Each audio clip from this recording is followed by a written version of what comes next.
Elections are on Tuesday. You're gonna need this lesson. Electoral College 101. Do we got a pen? Do we got paper? Do we got our thinking caps on? Because this one's gonna smart. United States' first DEI program, and then all of a sudden, everybody has problems with DEI and inclusion. All right, first, we gotta draw the United States. Now, this isn't an easy thing to do, and some of you are like, Joanna, that's not how you draw Texas. Listen, I'm doing the best we can. I don't know if the panhandle deserves all of my attention. I do enjoy this mitten, though.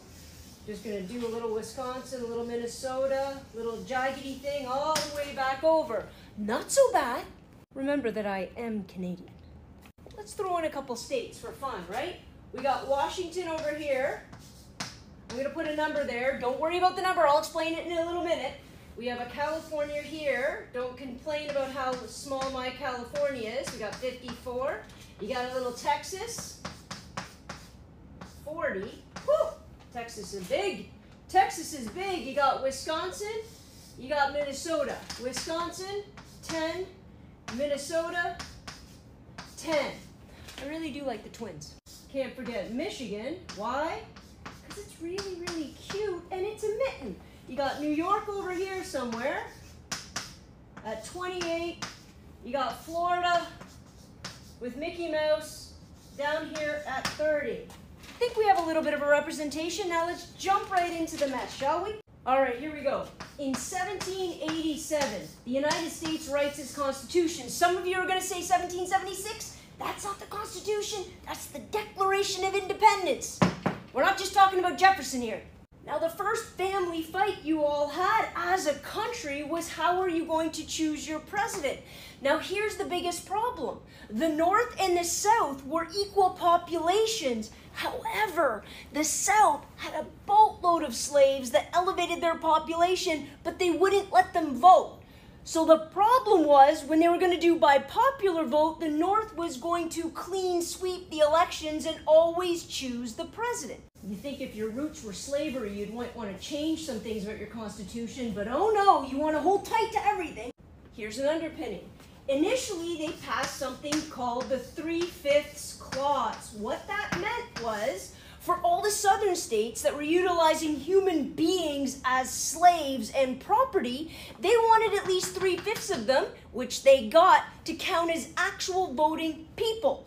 They didn't let them vote, but then the other southern voters actually had an elevated chance in order to effectively negotiate who the president was going to be. They didn't let them vote, but they count them in how many electoral college votes they got.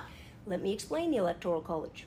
Here's how it works. They didn't want direct elections because if it was just by popular vote, here's where the DEI comes in, then farmers and slave owners would be way outvoted, right?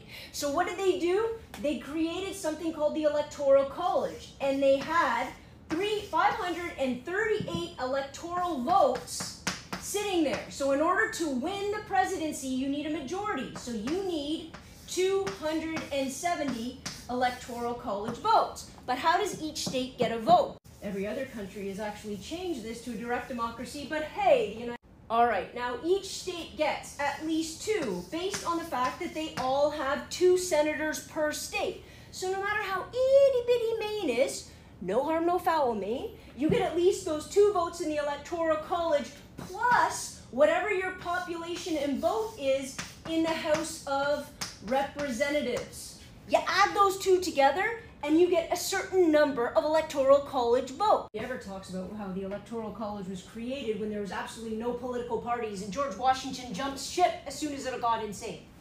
Here's where it gets messy. So each individual state has a certain amount of votes based on their electoral college, right? So Texas gets 40, California 54, Washington 12, Minnesota 10, Wisconsin 10, Michigan. Do you get the picture? And if I've left out your state, don't come at me. These were the easiest to draw, and then the numbers all worked out. All right? Let's use Wisconsin and Minnesota as example. Why? Because they both have 10 each, okay? They both have 10 votes. So, they both have elections. Whoever wins the state wins all of their electoral votes, right? So they each have approximately 5 million people. Minnesota, Wisconsin both have a vote. Now here's the interesting part. let's say the Republicans win Minnesota, pull it together, Minnesota, but they win it and they get 78% of the 5 million votes. You with me so far? Wisconsin votes Democrat and they vote it with an 87% majority. Way to go, Wisconsin. No bias here. Here's the problem. They also get 10 of the electoral college votes, but almost 10% more of people in Wisconsin actually voted Democrat. So when you add up the popular vote, technically the Democrats are ahead, but it doesn't matter to the electoral college. Wait till they find out electorals don't even have to vote the way their state tells them to vote, for crying out loud. So once all the numbers from all the states are tabulated and we decide who's got this 270 votes or more required in order to become president of the United States, there could be a big difference between popular vote, how many votes did you get from Americans, and actually electoral college votes. And if those two differ greatly, in my opinion, you tend to have one disaster of a presidency. Is brutal. I think Harrison only lasted like 6 months. The first Bush, whew. And yes, Donald Trump. And a tidbit to leave in all of your heads, this has tried to be changed 700 times. 700 times. American congressmen have gone to the legislature to change this process to make it more democratic, to make it more representative. And if one of you says you're a republic, not a democracy, I'm going to send you to the back of the class. You're going to have to stay late and just write out lines.